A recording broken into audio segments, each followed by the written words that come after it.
Welcome back. Now 6:42 in your Capitol Watch. For the first time since the start of the war, President Donald Trump shared a live update last night. So let's go live to Scripps News Group's national correspondent, Joe St. George. Joe, what did we learn from Trump's Iran address?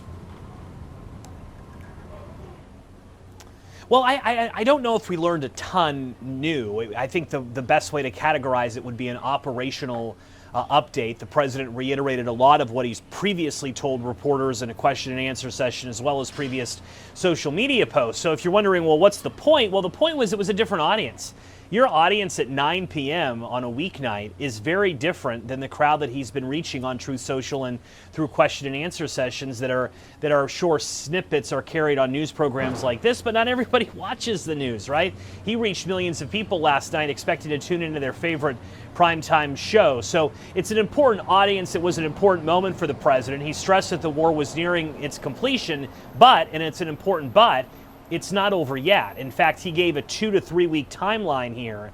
Such a military-focused community in Colorado Springs, so many families wondering, will the president put boots on the ground? He didn't address that last night at all, either one way or another. It clearly remains an option for the president. In fact, he said over the course of the next 2-3 weeks, they're going to try to send Iran back to the Stone Ages. As far as the all-important gas prices, so impacting all of us, right?